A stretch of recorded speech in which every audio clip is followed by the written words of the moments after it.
এই গরমের মধ্যে বিরিয়ানি রান্না করতে গিয়ে তো আমার অবস্থা একদম খারাপ। তো ছোট ভাই যেহেতু খাইতে চাইছে, গরম আর কি, ছোট ভাই খাইবার চাইছে, রান্না না করলে কি হয়, গরম আর ঠান্ডা। তো ভাই ফোন দিয়ে বললো যে বিরিয়ানি বানাইয়ে আমাকে খাওয়াইও।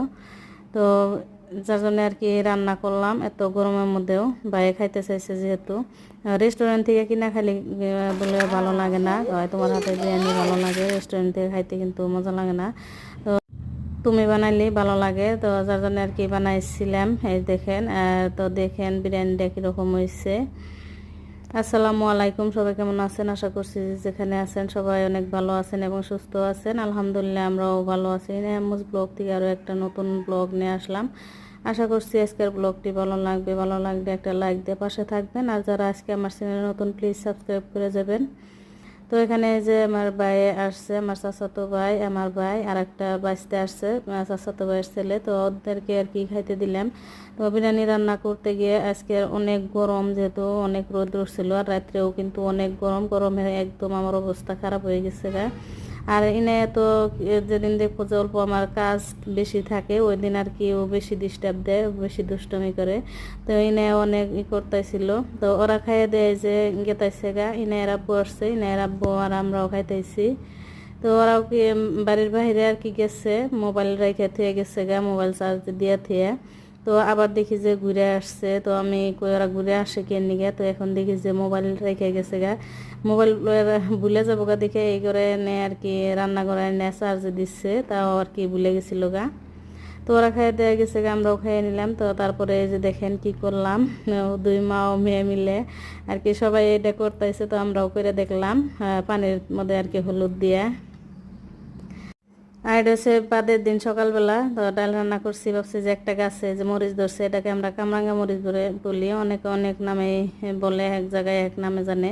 তো এই জীবনের প্রথম আর কি এই মরিচটা খাইয়ে দেখলাম যে কীরকম লাগে। তো মরিচটা খাইয়ে তো আমার একদম অবস্থা খারাপ, জালে অনেক জাল। মরিচটা কিন্তু কমলা ছিল, তাও অনেক জাল, খাইয়ে নেই অনেক জাল ধরছিল। তো আদান মরিচ খাইছিলাম, আর আদান খাই যা যা ওই তারপর মজা নদীতে পড়বে। ওই যে বসে রয়েছে মানুষ ঠান্ডা মধ্যে, হেনে ঠান্ডা তো দেখি ভালোই। একটা বাড়ি বানাইয়া থাকলি যা ঠান্ডা নাগবো দিলেব খালি। তো আমাদের পুরান বাড়িতে আসছিলাম, আইসা দেখি সবাই নদীর পাড়ে আর কি বসে রয়েছে। দেখেন নদীর পাড়টা দেখতে কত সুন্দর লাগতেছে, সবুজ। আর এই যে দেখা গেছে দুপা, তো এইখানে আগে ঘাট ছিল, আমরা এখানে গোসল করতাম আগে পুরান বাড়িতে থাকতে। আর এখন ওই যে সবাই যে বসে রয়েছে ওইখানে ঘাট হয়েছে, আর ওই নদীতে একটা বুড়াও আছে, কলা গাছ দিয়ে বুড়া বানাইছে মানুষে পার হওয়ার জন্যে। গড়তালা মারা থাকলে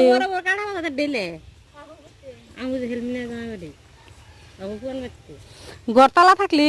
তো সবাই মিলে অনেক সময় গল্প করে তারপরে যে বাড়িতে আসছি। আমি যে সকালবেলা আর কি বাসনগুলা ধুয়ে রাখছিলাম বাইরে বাই করে, রাত্রে সব বাসন, অনেকগুলো বাসন নেত্রা হয়েছিল, যেহেতু ফ্রিজে মাংস আসছিল, সব বাইর করে আর কি কাইটা ধুয়ে ভালো করে রেখে দিচ্ছি। আবারও অনেকগুলো বাসন নেত্রা হয়েছিল, তো এটি আমি ধুয়ে দিছিলাম।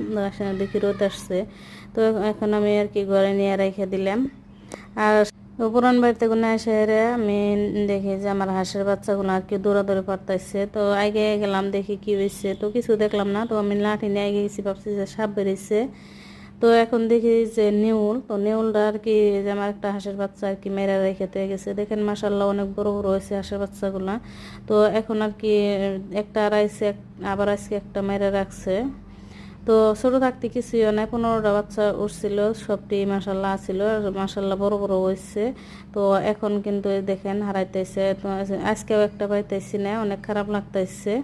তো আজকের ভিডিওটা এই পর্যন্ত। সবাই ভালো থাকেন, সুস্থ থাকেন, আল্লাহ হাফিজ।